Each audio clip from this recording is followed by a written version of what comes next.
New York Giants. Woo, buddy. Did they have themselves an offseason? Joe Little Shane golf clap for the New York there you Giants go. here. Okay, we talk about the Giants a lot. Man, oh man, they're a sob story. But right now, all our Giants buddies, they listen to this show. They go, man, the podcast has been really great recently. I remember seeing Joe Shane because no one had a worse 2020 last football calendar year than Joe Shane. Just let's be real, he got clowned in a way that truly that no GM's ever been clowned. His handpicked, the franchise quarterback that he inked gets benched. The franchise running back that he doesn't want to pay becomes offensive player of the year and wins a Super Bowl. Key cog to a Super Bowl team, to a division rival. And it's just all pro. Yeah. The only way it could have gone worse is obviously him losing his job. But it's like the redemption arc could be monumental here because this is as good an offseason as I've seen in the NFL. Now, I don't think this pushed him over the hump to contender. So there's another team who I crowned offseason champions earlier this year. We'll get to them. We haven't gotten to them yet because I thought I'd put them into contender status. This doesn't put them into contender status, but this is finally the New York Giants making some damn good offseason decisions. I thought their free agency period, Javon Holland was one of my favorite signings, going for $15 million a year for a guy who has all-pro potential at safety, basically forgiving the sins of letting Xavier McKinney walk. Because we mentioned him having a bad offseason. No one even mentions that they let an all-pro safety walk out the door also, and along with an all-pro running back. So getting him, getting Paulson to Debo, a lot of budget free agent signings that I liked in James Hudson, Chauncey Golston, along the offensive and defensive lines respectively. And then their draft is just a potential franchise-defining draft. Abdul Carter is that dude off the edge. He is a special prospect. To get him at 3 has to be seen as a massive win for them. Just like being in a position to get a guy like that, huge. The Jackson Dart trade we'll obviously see, but baller. I called it a long time ago. This guy's a baller. You heard me say it. Okay. You've given them 2027 Super Bowl. 2027 Super Bowl. No, I think it was actually later on. I think it was 2030. 2030. That's when we projected out the Super Bowl. Who was going to win the next 5 years? Jackson Dart wins in 2030. So wherever he lands. So it's with the New York Giants. Super Bowl in 2030.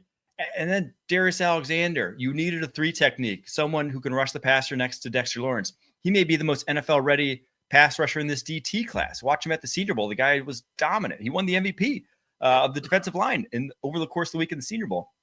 Cam Scadaboo gives you a nice compliment to Tyrone Tracy on that roster. Thomas Fidone is a guy who has tons of injuries, but a highly athletic tight end on day 3. And Marcus Mbo, I keep saying Mbo, it's just Bo, was a guy that's highly skilled, a lot of tools to develop, and can play either right tackle or right guard for you. So all of a sudden, the arrow pointed firmly up. Obviously, the quarterback position is the big draw here. You got Russell Wilson, you got Jameis Winston, you got Jackson Dart. You at least have competition. I think that's going to bring out whoever wins that job, the best in them. And for the Giants, their win projection total right now is 5.5. They obviously only won 3 games a year ago. I love that over. I don't think this is a bad team at all. Over. There was so many things that could have happened in the draft that didn't happen, and we ended up getting Jackson Dart, who I think for whatever reason, call it gut feeling. I just think this kid's a baller. I honestly do. And I'm watching him take reps in rookie minicamp, and he's back there spinning the ball on deep posts and literally spinning. The quarterbacks, when they're feeling it, they take the snap, They hit their drop, he hits a little spin. Guy looks like a baller, okay? Cam Scadabo, one of my favorite guys in the draft, round 4. Darius Alexander, you talked about him winning more often than not in the pass rush department. That's massive. Interior pressure is huge. Complement that with a guy like Abdul Carter, who is an immediate red type player in the scouting report. And for those who have never been in a meeting, in a scouting meeting, so like Tuesday. So Monday we come in, lift after games. Tuesday we have off. Wednesday we come in and we do our big scouting report. The whole offense sits in a room and we get to look at all the players on the board. They've added a number of players who have some colors next to them. They're not just gray guys. Abdul Carter's red. You know what I mean? Like immediately red as a rookie. I haven't seen him take one snap in pads. He's red. I see how he moves. The quarterback situation, that was the big gripe going into the offseason. Tommy DeVito was the only guy on the roster. and they've bolstered that room. So I love what the Giants have done. They got their boo back with Javon Holland. Obviously, having a safety go out the door and then become an all-pro really stings. The Saquon thing goes without saying. And I'm not saying that Cam Scatterbo is a replacement for Saquon Barkley, but you find a way to build that room up. And now you've got a team that's not necessarily a contender, but they're competitors. They're competitive every week. A lot of one-score ball games. And if they can win some of those one-score ball games, we're looking at well above that 5.5 win projection total. And I'll just say this. I said it after the draft, and after further review, I still very much believe it. This is the best defensive line in that division. This might be the best defensive line in the NFL. Maybe not necessarily this year. Maybe I'm giving too much credit to rookies, asking Abdul Carter and Darius Alexander to make an impact. But I'd be very surprised if year two, it's not the best defensive line in the NFL. You already were 7th in PFF pass rushing grade as a team last season. That's with Dexter Lawrence missing 5 games. And then you added Abdul Carter and Darius Alexander to it. The teeth that this D-line has and the speed that it has with the guy, Brian Burns, who's like a 4.51 guy, Abdul Carter's like a sub 4.5 guy. It has real deal juice, every single position now. Yeah, Giants are going to come to play. I think the 5.5, and it's juiced to plus 120. It's one of my favorite bets of any team. That they are going to be better than that. I can almost guarantee it, because like you also have the high floor at the quarterback position. It's not as if one guy gets hurt and all of a sudden your season can go in the tank. They got 3 different options now. It's not Tommy DeVito walking through that door if someone gets hurt. It's Jameis Winston, or then it's Jackson Dart. So juice. And you still got guys on the outside who can go make plays. If you get into desperation mode, you want to chuck that thing around, go chuck it around, because you got guys on the outside. The last time that the Giants were a great football team, what do they have? They had We Fly High, No Lie, You Know This. Remember Strahan? All those boys used to be out there rushing the passer, balling. And who was at quarterback? An Ole Miss Rebel, Eli Manning. They got an Ole Miss Rebel back in the building now in Jackson Dart. And dare I say, I didn't make that connection. Come on now. Okay, defense and a Rebel quarterback, and you got yourself a real problem. And when I say defense, I mean that defensive front. We saw what a great defensive line can do to a great quarterback in the Super Bowl. Patrick Mahomes looked human. That's what happens when you kick people's ass up front. So we both got A+. A+ offseason for the New York Giants. Well done. Dallas Cowboys up next, who obviously their big splash move just came this past week. George Pickens, the trade did not cost that much. Just go back and look at what it costs to get guys of his caliber. Now, obviously, we all know why. We're not breaking any ground as to why there wasn't a big market for him. But the Cowboys have been, they've been one of those teams with Randy Gregory, Greg Hardy. They have taken on character concerns guys in that building. It's nothing new to this franchise. Obviously, I think the draft was spectacular. One of my favorite drafts, Tyler Booker. I was ready to run through a brick wall for that guy after his, speech about how he makes people. I don't know if you saw that. I make people not love football. I don't people want to quit football. That's relatable. That's the kind of thing that you hear a guy say, and you're just like, yeah, he's going to be good. And I don't know how that guy doesn't turn out to be good. There was a clip, and I want to make sure that I have it right. So there was a clip, and I was listening to somebody from the Eagles talk about Brian Dawkins.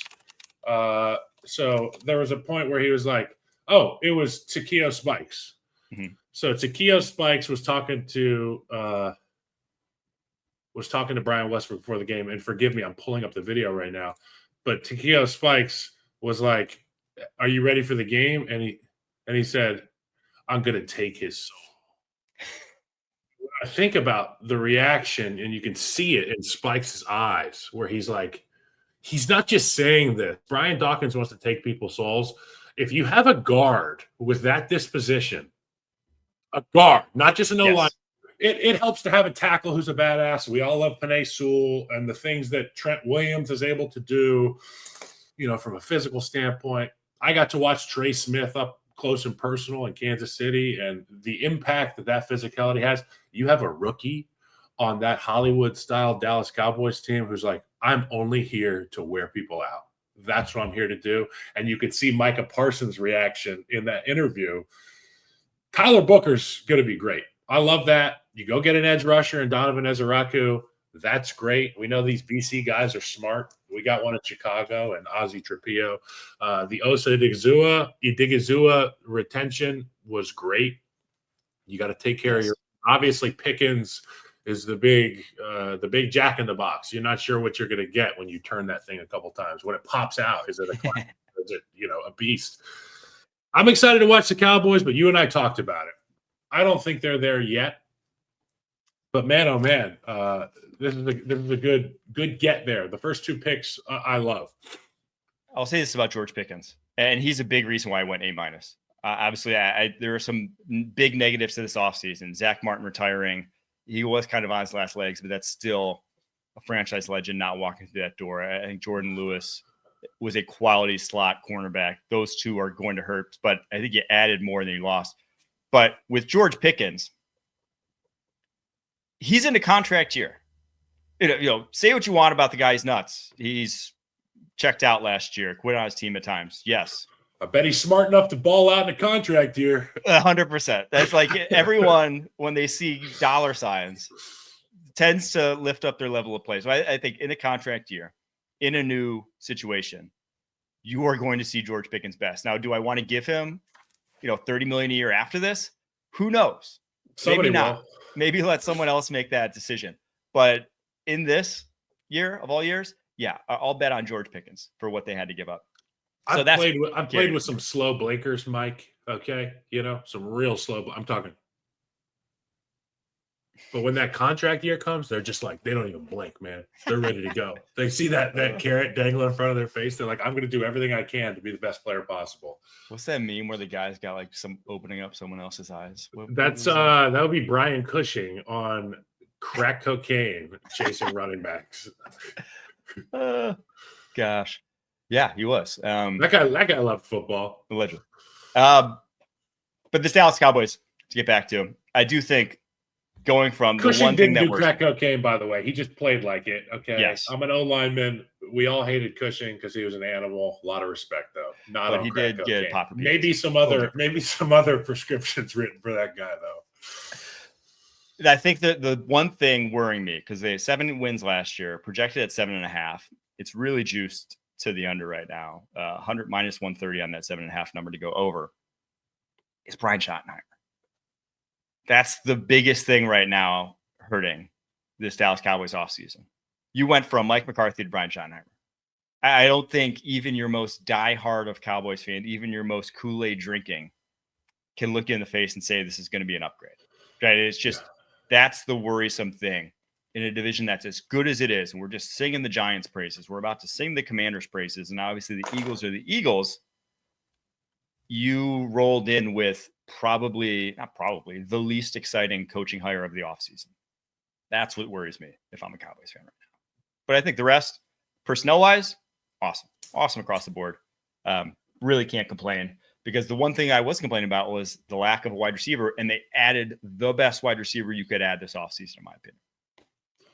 If he's ready to roll. If he's ready. He's cool. All right, Washington Commanders.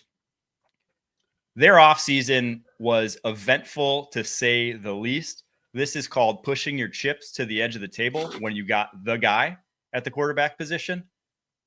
They go out and trade for Deebo Samuel. They go out and trade for Larry Tunsil. One of the guys. I'm saying the guy for your franchise. Okay. No reason to get defensive here. I'm just looking out for my guy here. My guy. Okay. I'm looking out for my guy. I understand your proclivity to read shade into my words, because a lot of times there is. Let's be real. Yeah. This was okay. Go on with the Commanders pushing their chips to the edge of the table. They got their guy, and then they go out and get some big pieces: Deebo Samuel, Laramie Tunsil. They sign Javon Kinlaw to play defensive tackle, and then their draft, in my opinion, was just another. This is how good teams operate draft. You go Josh Connerly, the Oregon offensive tackle, when after the Laramie Tunsil trade, after the success of Brandon Coleman as a rookie, after success of basically that offensive line that was people didn't really believe in last year and how well they played, people were like, no, we have other needs. There's other positions on this roster. Let's go get. No, this is what the Philadelphia Eagles do in your own division. This is how they have a two-time champs over the past decade in the NFL, is because they're not going and picking needs round one when a guy who could be a franchise offensive tackle falls in your lap at 29. You're taking that guy because athletes like that don't grow on trees. Nope. People that look like Kyle Long don't last past the first round. They just don't. And so you get a Josh Connerly there. And the rest of the draft, Trey Amos was a massive value pick at the end of the second round. People had him as a possible first-round guy. Jalen Lane was one of my favorite speed wide receivers. Kay Madrano is the most athletic linebacker in this entire draft class, even if he can't tackle to save his life. You had an incredible athlete at that position. And then Jacory Crossy-Merritt was my favorite sleeper running back, a guy who has real deal home run hitting ability that you just don't have in that running back room right now. So an A-plus draft for me, or I guess it was an A draft for me. The big additions to the offseason. I put A- down here. I'm going A. I don't know why I went A-. It's an A. It's an A. I'm changing it right now. Yeah, I went A as well. Obviously, you have to strike while the iron's hot in the National Football League, and with the momentum swinging towards the Washington Commanders, and obviously people talk about Super Bowl hangover with the Philadelphia Eagles. You and I know that that's not going to be the case. They've still got the core of that football team. They've still got the bright guys at the coordinator spots, and they've got a superstar running back and the quarterback, all that. You need to find – it's an arms race in the NFC East. It's an arms race. So how are you going to make your weapons more dangerous? You take Jaden Daniels and you put him behind a guy like Laramie Tunsil. You put a guy like Deebo Samuel out there, and you hope that they've got a personal chef for him who can figure out how to make him as shifty again as possible. Because America loves when Deebo Samuel is in shape and his body's right, because he's a lot of fun with the ball after the catch. It's going to be tough, obviously. Jonathan Allen, De'Ami Brown, Jeremy Chin, Dante Fowler, but they've re-upped, they've retooled. One of the sleeper re-signings is Zach Ertz. And if you go back and watch the Washington, and I know Zach Ertz is my age. He's an old guy. He's going to be a grandpa in like 10 years. But I'll tell you this. If you go watch the film from the end of the season, the last 5-6 games for the Commanders, when there were sticky situations, when Jaden Daniels had to get out of a jam, when they were in the red area, which is the hardest part of the field to score in or to move the ball in, Zach Ertz was the guy that became that safety blanket. He's so experienced. He's so wise. I think that's a massive re-signing. And obviously Bobby Wagner, huge – big-time pressure package guy, great in the middle of the field, and just leadership, culture. That's important. You retain two of these studs, Super Bowl champs, good things are going to happen. Yes. The one worry I have, their defensive line is still You look at it up and down, and you're just like, where is the guy? I don't think I would call anyone of their starters, Dorrance Armstrong, Deron Payne, Javon Kinlaw, Dietrich Wise. I don't think anyone is even like Pro Bowl adjacent, right? They're all capable. I don't think you have any dude up front. Now they're trying to make up for it by just adding a bunch of names, right? Just getting depth. I think Johnny Newton from Illinois could take a step forward into year 2. He was your second rounder last year. A lot of people are fans of him, myself included. So that could be a guy who makes a bigger impact this year than he did last year. But that is the one worry, is that they don't have what the Giants have in the division, what the Eagles have in the division.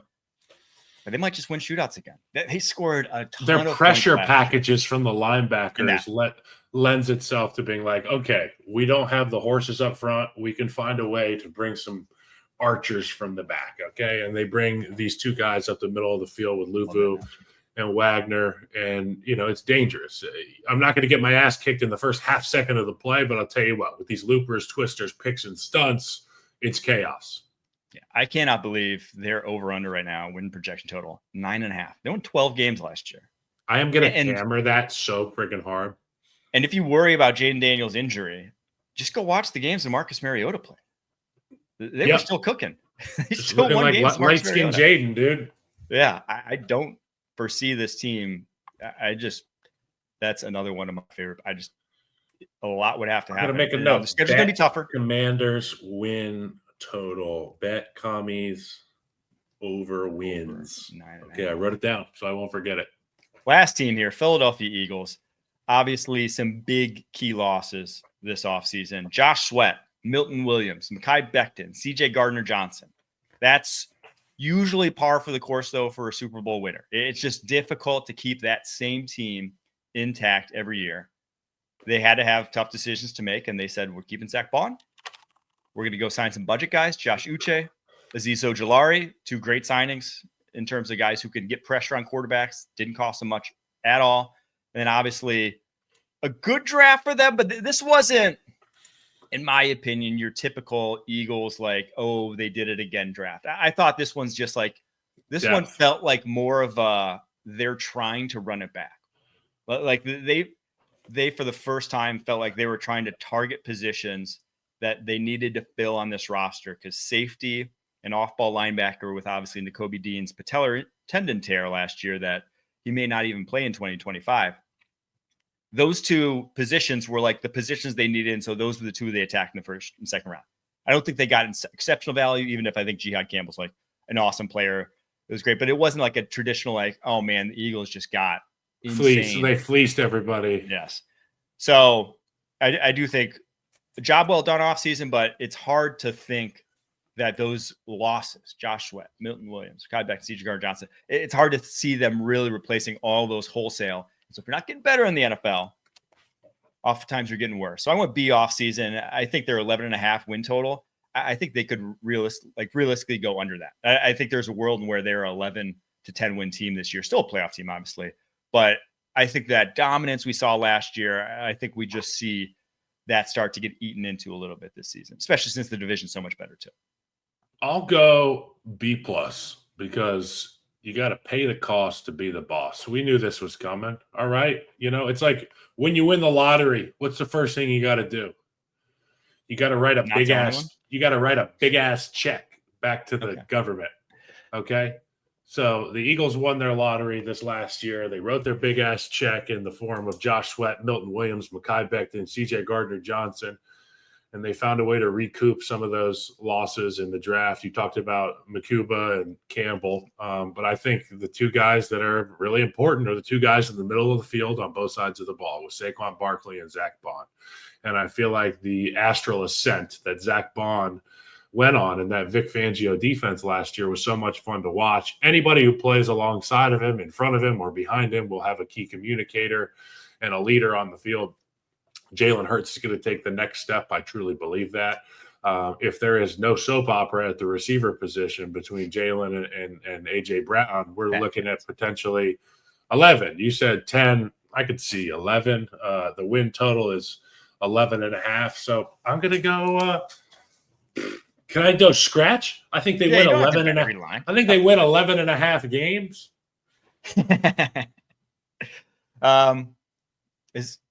I wish ties. Is there in the NHL? Do ties count as a half point, or how does that work? Is it just a point? I don't follow hockey. I don't know, man. Go Panthers, though. We're Panthers fans now, by the way. I've been to one game. It was my only NHL game I've ever been to. How was it? It was great, dude. It's actually electric. Yeah. So the voice of the Panthers is a guy named Steve Goldstein, and he's like awesome. Every single guy who touches the puck, he's got his name. He's like, hey, Williams and Johnson, blah, blah, blah, blah. He's incredible. I did a practice game, like an NFL practice game where I got to call it with him. Oh, that's who you did it with. I didn't realize. Electric. The guy's electric. Yeah. I almost just want to listen to like the radio of the Panthers game so I can listen to Steve. Oh, man, when someone's good at play-by-play, it's an art. It's an art form. It's impressive to watch when you're in greatness like that.